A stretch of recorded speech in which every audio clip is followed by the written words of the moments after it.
Alright, today's video is a bit different. Rather than discussing publisher or industry news, I feel it is necessary to highlight a problematic organization in the player and esports arena instead. The subject for this video is Regal Reserve, which appears on a surface level to be a booming esports and streamer group startup, but in reality has a much more complicated history and origin. To start with, we will need a little bit of context here. I did not know about Regal Reserve until yesterday and never would have known at all had they not recruited a friend of mine, a streamer named Maddy Elizabeth. I have been helping Maddy a little bit with video editing, setting up a YouTube channel, graphic design, and a few other things as well, and I support her streams, so when I noticed she had grouped up with a new team, I decided to have a look and maybe support them as well.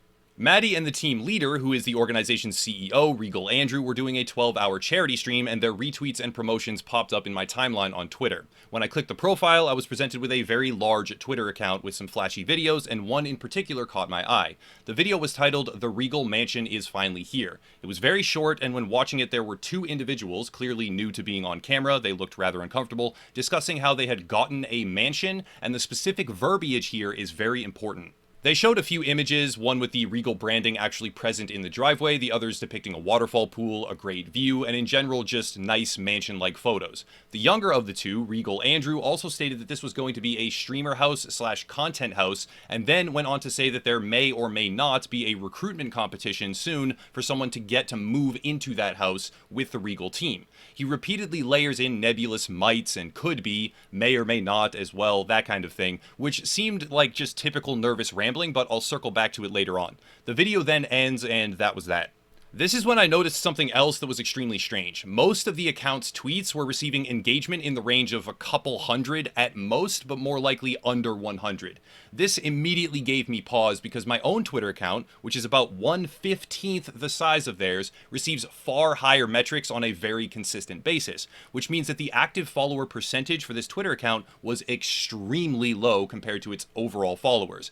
I like to think I'm popular, but I'm not so popular as to outpace an account that has over 120,000 followers with my measly 8,000. I also found it strange that the video showed a few fleeting images of a mansion, but there was no actual tour, no grand reveal, no hype, just a corner of a balcony with some images that really went by rather quickly. And the present tense of the Regal Mansion is here and we got a mansion, as in immediate, they own it now and it is theirs. This is the moment where I decided, why not? I'm bored, it's late at night, why not research, because something feels really off about all this. And off I went. The next video I found was for the recruitment challenge itself, very soon after, on the Fresh YouTube channel.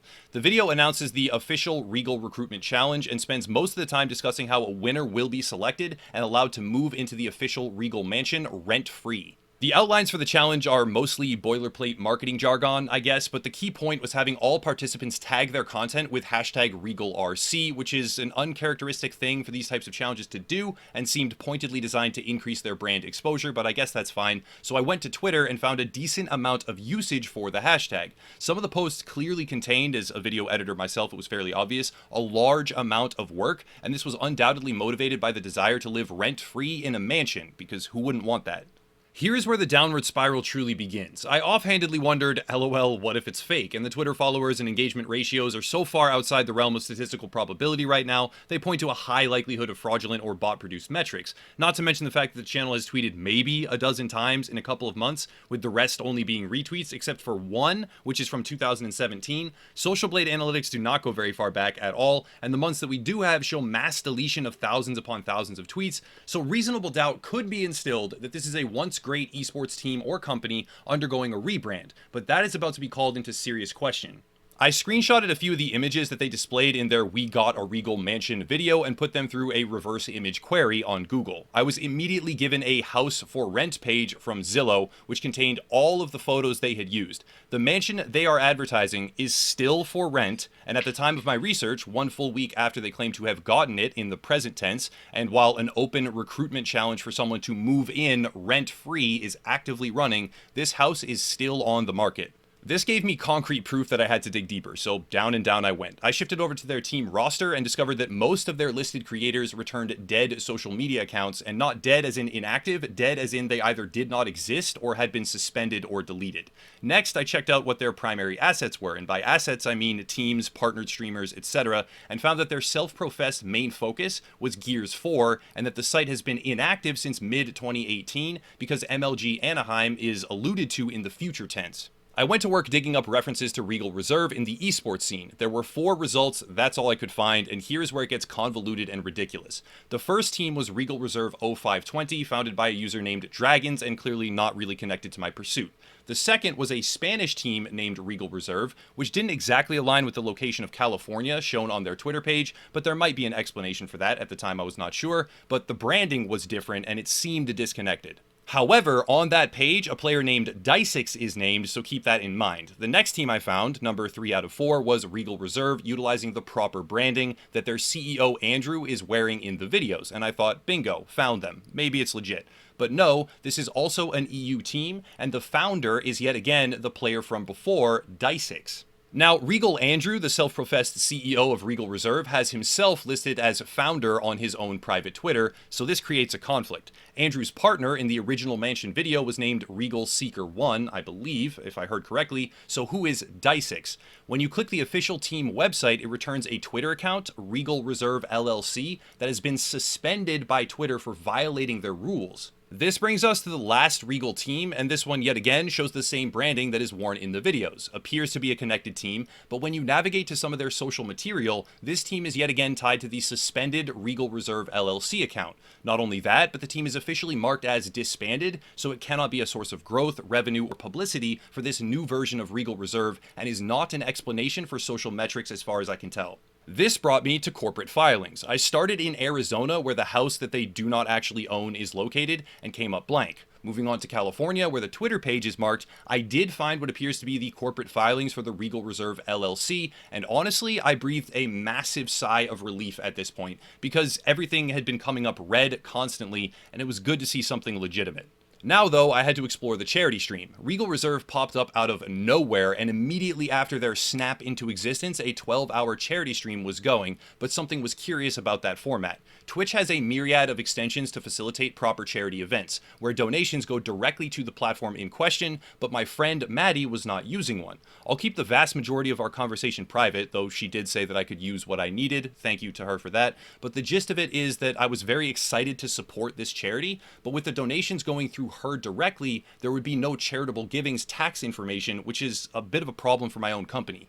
Turns out the stream and concept was very much a product of Regal Andrew, and was born within the exact same time span as all the rest of these developments. Even more curious is that a sizable donation from Regal Reserve LLC came slapped with what appears to be a buyer protection fee. This fee is subtracted from a vendor when goods and services are paid for, so Regal Reserve LLC, from what I can tell, sent a payment for goods and services directly to a streamer as a donation, which is not a good or a service, and also did not come equipped with any sort of desirable tax information and confirmation. During my research before understanding the full scope of things, the picture was far more bleak and the video was going to have a much different tone, but after thoroughly combing through everything, I decided to make this video for a few different reasons. First, Regal Reserve shows high indications of having manufactured or bought its entire social presence. Second, the branding is spread across multiple different teams that all tie back into a suspended Twitter account named Regal Reserve LLC, which has conflicting founders listed. And third, also by far the most important, Regal Reserve is currently hosting a brand promotion contest to offer a winner rent-free lodging in a house that they do not currently own or even have the right to use at this time, as far as I can tell. Unless there is some unavailable paperwork that has been delayed or somehow disrupted to allow this listing to continue for over a full week after the definitive publication of a video claiming that the mansion was theirs and that they had it. This would also align quite well with the only signs of this mansion being stock photos, all mined from the Zillow profile. Lastly, the operations so far visible from Regal Reserve in its short lifespan point to an irresponsible approach steeped in deceit and false expectations, most likely born of immaturity and a frantic sense of excitement as a group of people get wrapped up in the fantasy of high roller lifestyles, fancy mansion streamer pads, and the ability to be a social media star who just plays games all day. This excitement can be great and motivational, but it can also be reckless and dangerous. The goal of this video is to highlight that even when a seemingly credible group emerges from nothingness,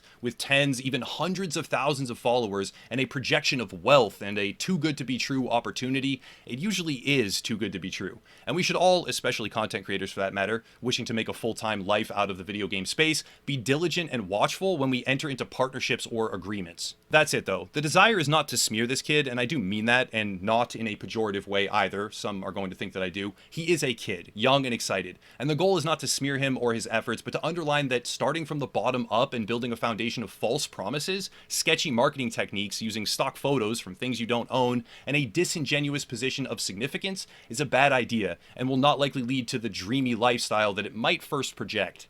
If I'm somehow wrong about all of this and there are perfectly articulated explanations for everything that I've found to be troubling, that is entirely possible, by the way, and if so, I will eat my words and happily so. But the message will still remain consistent. In an industry where rising interest is often so enthusiastic it can become reckless, caution and proper planning or research are even more valuable. But yeah, I'll cut it there. If you want to support, check out the links down below. And also, Maddy Elizabeth, the streamer I discussed earlier in the video, is finally starting to do YouTube stuff, and I've been teaching her. She's basically my little protege. Also, that's me right there, getting killed by her in Siege in the montage. Please drop by her channel, show some support on her first video ever on YouTube. It would mean a lot, and yeah, thank you for that. As always, I appreciate the viewership. Have a nice night, everyone.